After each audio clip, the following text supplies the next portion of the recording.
Hej. Jeg vil fortælle jer om, hvordan man laver en sumkurve i Texas Inspire. Jeg har fundet noget data på matematik.dk's hjemmeside, som består af en fordeling af pensionisters indkomster i Hirtshals i 2000.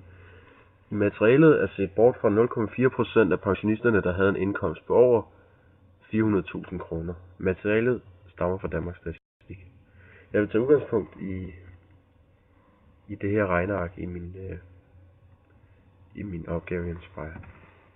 Tilbage til Inspire.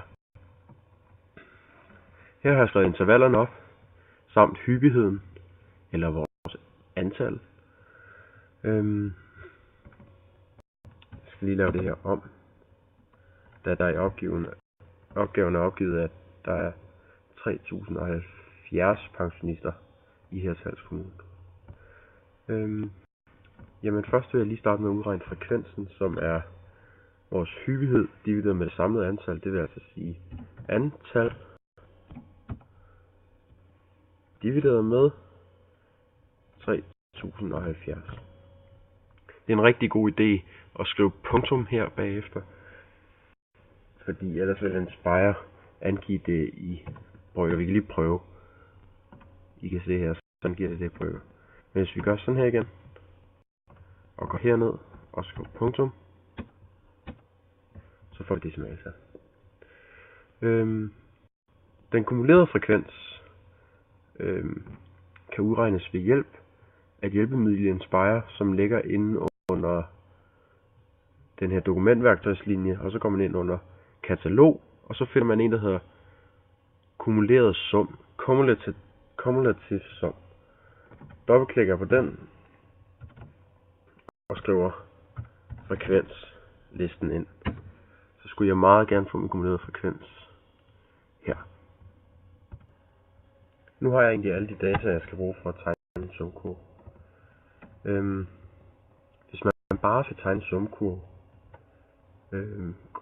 går jeg ind i diagrammer og statistik, tegner den. Først tilføjer jeg mine intervalender her, og her tilføjer jeg min kumulerede frekvens.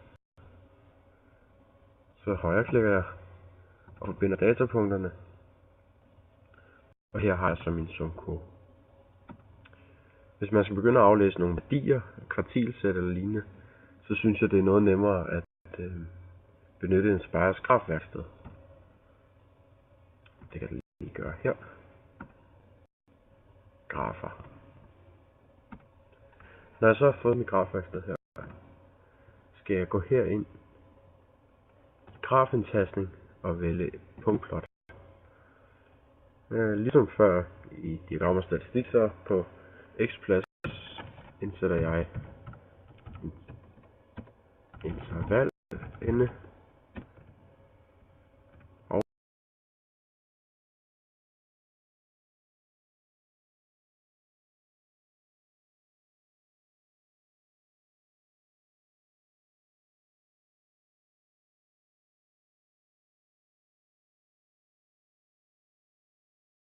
så højreklikker jeg og trykker zoom. Fedt. Sådan der. Her har jeg min sumkurve i grafværkstedet. Her i grafværkstedet skal jeg gå ind og forbinde punkterne med og indsætte nogle linjestykker. Det gør jeg ved at klikke på punktet og forbinde og klikke igen og forbinde. Sådan der.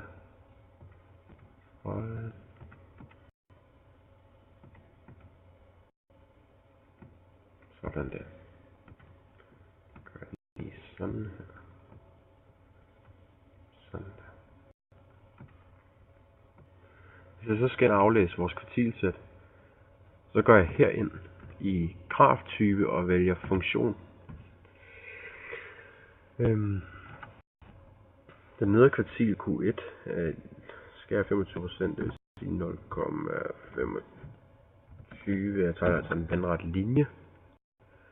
Og tab og tegner medianen. Og trykker tab igen og tegner vores øvre kvartil. Yes. Så skal jeg finde skæringspunkterne. Punkter og linjer. Skæringspunkter. Mellem linjestykker og grafen. Mellem linjestykker og grafen. Mellem linjestykker og grafen. Så går jeg ind i handlinger. Koordinater og ligninger. Og trykker sådan der.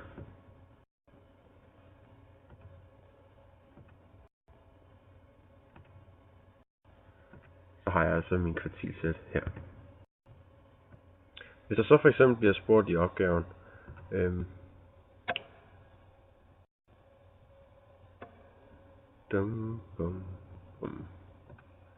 ja,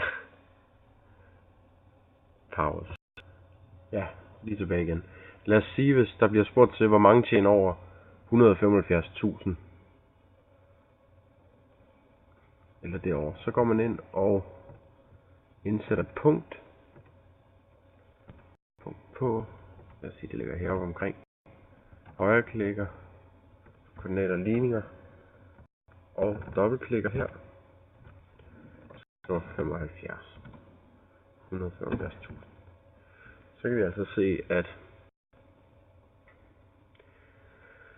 92% eller derunder tjener.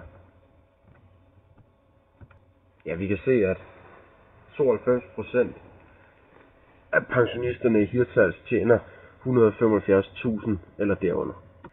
Det var, hvad jeg havde til SumCore. Hej hej.